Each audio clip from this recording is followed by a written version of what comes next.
محاسن الأفعال وعلى آله وأصحابه المزارعين له في الصفات والأعمال. أما بعد، فأعوذ بالله من الشيطان الرجيم. بسم الله الرحمن الرحيم. ألف لام ميم ذلك الكتاب لا ريب فيه هدى للمتقين. صدق الله العظيم. معزز علماء کرام اور پردہ نشین خواتین، دور دراز سے تشریف لائے ہوئے سامعین، میں سب سے پہلے ان بچوں کو جنہوں نے قرآن کریم ناظرے کی شکل ہی میں صحیح مکمل کیا ہے، میں ان کو تہہ دل سے مبارکباد پیش کرتا ہوں. اور ان کے جو استاد ہیں عزیزم مولانا ضمیر احمد سلمہ اور حافظ محمد انس سلمہ، ان دونوں حضرات نے مل کر کے جو کوششیں کی ہیں، جس کا پھل اور جس کا نتیجہ آپ کے سامنے پیش ہوا ہے. ظہر کے بعد سے لے کر کے مسلسل اب تک آپ حضرات ان بچوں کے پروگرام کو سماعت کر رہے تھے. ماشاءاللہ یہ بچے ننھے منھے معصوم زبان میں بڑی بڑی باتیں جو دنیا کے اندر سب سے عظمت والی کتاب ہے اس کو پڑھ کر سنا کر، اسی طریقے سے کلمہ اور احادیث مبارکہ پڑھ کر کے آپ حضرات کو سنایا ہے، جس سے استاد کی محنت اور محلے والوں کا یہاں جو تعاون رہا ہے اسے صاف جھلک رہا ہے. یہ اللہ سبحانہ و تعالیٰ کا خصوصی فضل ہے کہ طلبہ محنت سے ماشاءاللہ انہوں نے پڑھا ہے.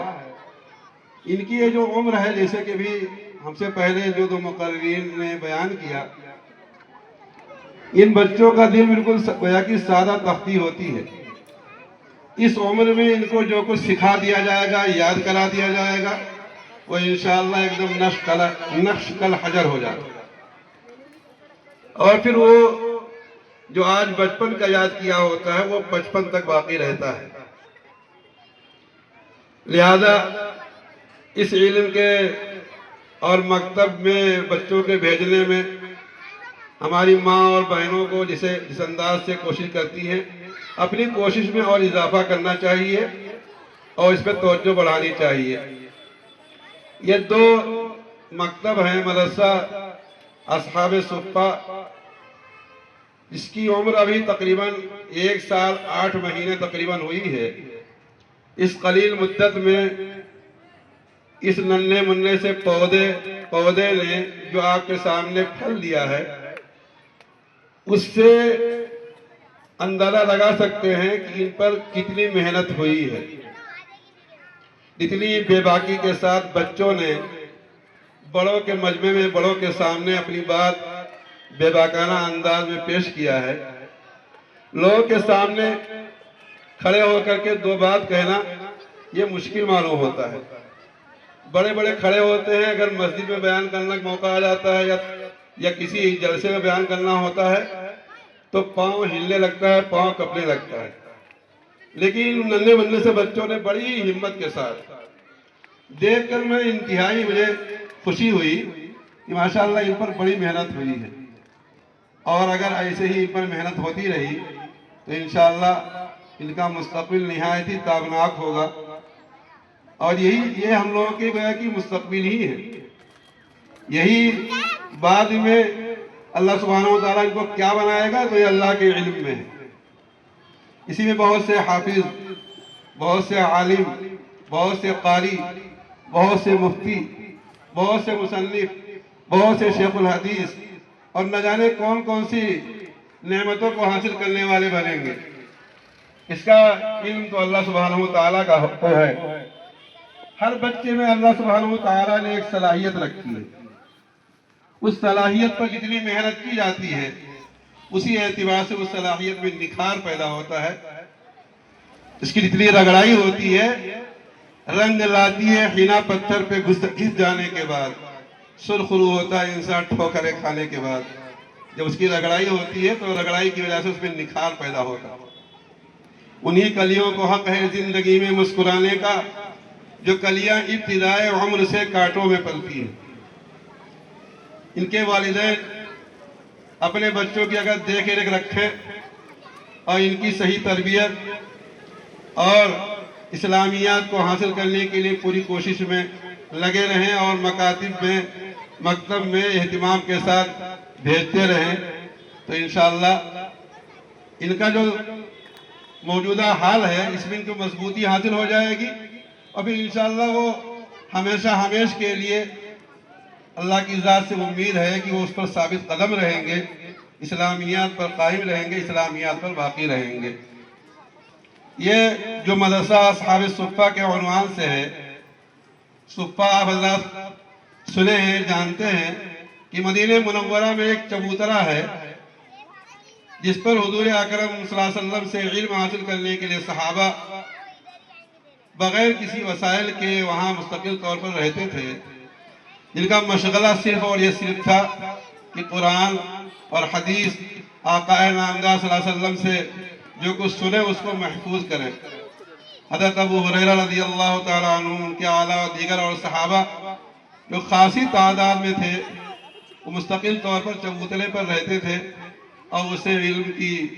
علم کی شمع کو حاصل، اسے روشنی حاصل کرتے تھے اور گویا کہ وہ اسلام کا سب سے پہلا دارالعلوم تھا۔ اس کے بعد پوری دنیا کے اندر بہت سارے ادارے قائم ہوئے، حقیقت میں تمام اداروں کو جو روشنی مل رہی ہے وہیں سے سب کا کنیکشن ہے اور وہیں سے سب کا جڑاؤ ہے، اسی صفہ چبوترے سے۔ الحمدللہ عزیزم مولانا ضمیر احمد صلی اللہ علیہ وسلم نے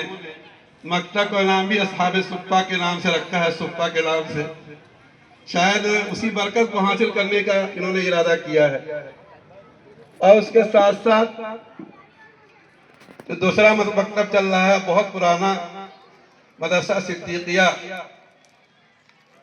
وہ بھی خلیفہ اول سیدنا صدیق اکبر رضی اللہ تعالیٰ عنہ کے نام سے منسوب ہے، جو کافی دنوں سے یہ قائم ہے اور چل رہا ہے۔ یہ دونوں مکتبوں کے مشترکہ بچے تھے، اس میں خاص طور سے یہاں جو اصحاب صفہ کے بچے تھے انہوں نے بھی اپنا پروگرام پیش کیا ہے اور اس کے ساتھ ساتھ صفہ کے ساتھ ساتھ مدرسہ صدیقیہ والوں نے بھی اپنا پروگرام پیش کیا ہے۔ لیکن سال گزشتہ بھی حاضری ہوئی تھی اور اس سال بھی حاضری ہوئی، دونوں میں میں نے بہت فرق محسوس کیا۔ ماشاءاللہ اس مرتبہ بچوں نے بہت ہی منظم انداز میں انتظام بھی کیا ہے اور اس کے ساتھ ساتھ جو ترتیب اب کی قائم کیا ہے یہ بھی قابل تحسین ہے، جو ٹوکن دے کر کے اور گروپ بنا دیا، اس کی وجہ سے تمام بچوں کا پروگرام بھی سامنے آ گیا، ہماری ماں اور بہنوں نے اس پروگرام کو سن لیا اور ان کے والد نے بھی سن لیا اور بچوں کی بھی شرکت ہو گئی، اس واسطے کہ ہر بچے کی خواہش ہوتی ہے کہ آخری پروگرام میں ہم شریک ہوں۔ تو یہ مکتب ہے، چل رہا ہے، دعا فرمائے کہ اللہ سبحانہ تعالیٰ اس کو ہر قسم کے شر سے فتنے سے محفوظ فرمائے اور ان کی تمام ضروریات کا اپنے خزانے غیب سے اس کی تکمیل فرمائے، اور جو پڑھانے والے ہیں اللہ سبحانہ تعالیٰ ان کو ہمت اور طاقت دے اور ان کو حوصلہ دے اور وہ جیسے بھی حالات ہوں حالات سے مقابلہ کرتے ہوئے ڈٹ کر بچوں کو تیار کرنے کی کوشش کرتے رہیں۔ مجھے امید ہے کہ اس پر اور مزید توجہ فرمائیں گے، آئندہ سال انشاءاللہ اس کا رزلٹ اور اچھا ہے انشاءاللہ۔ یہ میں نے آپ حضرات سے یہ تو مدرسے کے تعلق سے باتیں کہی ہیں۔ اللہ سبحانہ وتعالی نے قرآن کریم میں علم کی بڑی اہمیت بیان فرمائی ہے اور حدیث رسول کے اندر بھی اس کی بڑی اہمیت اور بہت زیادہ اس کے بارے میں ہدایت آئی ہوئی ہے۔ قرآن کریم میں اللہ نے جو سب سے پہلی آیت نازل فرمائی ہے، جو شروعات ہوئی ہے نزول کے اعتبار سے، وہ اقرأ بسم ربک الذی خلق۔ اقرأ کے معنی آتے ہی پڑھیے، گویا کہ تعلیم حاصل کرنے کے لیے پہلے ہی سے گویا کہ جو پہلا جملہ ارشاد ہوا ہے وہ امر کا صیغہ استعمال ہوا ہے علماء جانتے ہیں کہ امر جو ہے وہ وجوب کے لیے ہوا کرتا ہے، اس واسطے حلال اور حرام حاصل کرنے کی حد تک علم کو حاصل کرنا یہ مسلمانوں پر گویا کہ واجب ہے۔ اگر ان مکتبوں میں اپنے بچوں کو اہتمام کے ساتھ انشاءاللہ بھیجتے رہیں گے تو ان کا عقیدہ بھی صحیح ہوگا، ان کا قرآن بھی صحیح ہوگا، ان کی نماز بھی صحیح ہوگی، اور ابتدا میں جب وہ مضبوط ہو جائیں گے تو انشاءاللہ آئندہ ان کے لیے اس پر چلنا بھی آسان ہوگا۔ اس واسطے اس کے بارے میں جہاں ہماری مائیں اور بہنیں کالجوں میں بھیجنے کے لیے، اسکولوں میں بھیجنے کے لیے بچوں کو بڑے اہتمام کے ساتھ صبح صبح ان کے لیے ٹفن تیار کرنا اور ان کو بھیجنا پوری کوشش کرتی ہیں، ایسے ہی مکاتب میں بھی بھیجنے کا اہتمام کریں، ایسے ہی مکاتب میں بھی بھیجنے کا اہتمام کریں۔ اس میں اگر کسی قسم کی کوئی اگر اہم ضرورت نہ ہو تو بچوں کو قطعی نہ روکیں اور ان کو مکتب میں ضرور بھیجیں، اس واسطے کی ناغہ کرنے کی وجہ سے برکت اٹھ جایا کرتی ہے۔ اگر ایک دن بچہ ناغہ کرتا ہے تو 40 دن کی برکت اٹھ جایا کرتی ہے، اس کا اہتمام کرنا چاہیے۔ اس واسطے اس کے بارے میں کوشش کرنی چاہیے، اور حقیقت میں جتنی فکر ایک ماں کو ہوتی ہے اپنے بچے کے بارے میں، باپ کو اتنی فکر بھی نہیں ہوتی، اور ہو کیوں نہ ہو ان کا مقام اور ان کا مرتبہ بھی بہت بلند ہے۔ ماں کے پاؤں کے نیچے جنت ہے، ماں کے پاؤں کے نیچے جنت ہے، اور باپ جو ہے جنت کا دروازہ ہے۔ تو اگر بچوں کی صحیح پرورش کر لے جائیں گے تو انشاءاللہ آئندہ انہی کے لیے نفع بخش ہوگا، ورنہ جب بچے بے راہ ہو جاتے ہیں، بڑے ہو جاتے ہیں، تو مائیں چکر کاٹتی ہیں، باپ بھی چکر کاٹتے ہیں کہ کسی مولانا صاحب کو ڈھونڈا جائے جو تعویذ وغیرہ لکھ دیں تاکہ بچہ ہمارے قابو میں آ جائے۔ جو ان کے بننے کا وقت تھا اس میں توجہ نہیں ہوئی، اور جو بگڑ گئے تو بگڑنے کے بعد جلدی، چونکہ یہ نرم نرم کلے ہوتے ہیں، ان کو اگر صحیح نہیں کیا گیا تو جہاں ٹیڑھے ہو گئے تو جلدی ان کو سنبھلنا مشکل ہوتا ہے۔ اس واسطے شروع سے ہی ان کی اچھی تربیت، اچھے اخلاق، اچھے عادات، اسلامیات کے سانچے میں ڈھالنے کی کوشش کرنا، یہ ہر ماں اور باپ کو سوچنا چاہیے۔ اگر اس کی طرف توجہ ہوگی تو انشاءاللہ یہ بچے ہم ہی لوگوں کے لیے نفع بخش ہوں گے۔ تو یہ صفہ مدرسے کے طلباء نے اپنا جو پروگرام پیش کیا ہے، انہوں نے پروگرام پیش کر کے ہم لوگوں کو ایک سبق دیا ہے، جس طریقے سے بچے علم کو حاصل کر سکتے ہیں، ان کے لیے حاصل کرنا تو بڑا آسان ہے۔ ہماری مائیں اور بہنیں اور اس طریقے سے جو بڑے عمر کے لوگ موجود ہیں، ان کو بھی چاہیے کہ جنہوں نے قرآن کو نہیں حاصل کیا ہے، کسی وجہ سے کوتاہی کی وجہ سے رہ گیا ہے، تو علم حاصل کرنے کے لیے کوئی مقرر نہیں ہے، بعد میں بھی جب بڑی عمر کے ہو جائیں تب بھی ان کو کوشش کر کے اس کو حاصل کرنا چاہیے۔ ہم جہاں پڑھاتے ہیں نور العلوم میں، وہاں ایک حاجی عرفان صاحب تھے، وہ خود کاروبار میں لگے ہوئے تھے، ان کے لڑکوں نے ہم لوگوں سے پڑھ رکھا تھا، لیکن پھر بعد میں ان کو تنبہ ہوا کہ ہم کو بھی علم حاصل کرنا چاہیے، چنانچہ انہوں نے باضابطہ مدرسے میں داخلہ لیا، اور داخلہ لینے کے بعد انہوں نے 5 سالے کا کورس مکمل کر کے بخاری مسلم شریف وغیرہ پڑھ کر کے وہ عالم بن گئے۔ معلوم یہ ہوا کہ کسی کے لیے کوئی دروازہ بند نہیں ہوتا، بس اتنی سی بات ہے کہ بچپن کا جو وقت ہوتا ہے، جو عمر ہوتی ہے، اس میں یاد کرنا آسان ہوتا ہے،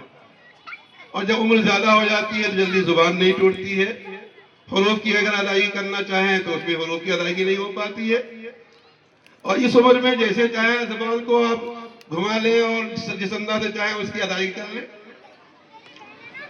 تو بہرحال یہ ہے کہ بچوں کو تو بہرحال حروف کی ادائیگی پر خصوصی دھیان دینا چاہیے، خصوصی توجہ دینی چاہیے، قرآن کو اچھے انداز سے پڑھنا بھی چاہیے۔ حدیث شریف میں اللہ کے نبی صلی اللہ علیہ وسلم نے ارشاد فرمایا ہے، زینوا القرآن باصواتکم، قرآن کریم کو اپنی آوازوں کے ذریعے سے مزین کرو۔ کسی کو اچھی آواز اگر ملی ہوئی ہے تو اچھے انداز میں، بہت اچھا گا کر کے نہ پڑھ پا رہا ہو ترنم کے ساتھ میں، جیسے پڑھ رہا ہو لیکن کم سے کم صحت کے ساتھ پڑھنے والا، اس کی پوری کوشش کرنی چاہیے. بچوں نے بہت کوشش کیا ماشاءاللہ, بہت حد تک تعاون تسمیہ وغیرہ دوسری اور چیزیں صحیح ہیں, لیکن اس میں اور بھی نکھار لانے کی ضرورت ہے. اتنے ہی پر ہم کو اکتفا کر لینا اور چھوڑ دینا یہ مناسب نہیں ہے, بلکہ اس سبق کو اور آگے بڑھانے کی ضرورت ہے. اللہ تعالی ہمیں بھی عمل کرنے کی توفیق عطا فرمائے اور آپ حضرات کو بھی عمل کرنے کی توفیق عطا فرمائے. کافی دیر سے آپ حضرات اس پروگرام میں بچوں کے شریک ہیں, کچھ تو شروع ہی میں آ گئے ہیں, ماشاءاللہ اب تک آخر تک بیٹھے ہوئے ہیں. یہ بھی سعادت کی بات ہے. جو پہلے نام پڑھ دیں. ہاں, اب اس کے بعد بچے جنہوں نے اس میں حصہ لیا ہے اور اس میں جو پوزیشن حاصل کیے ہیں یا اس کے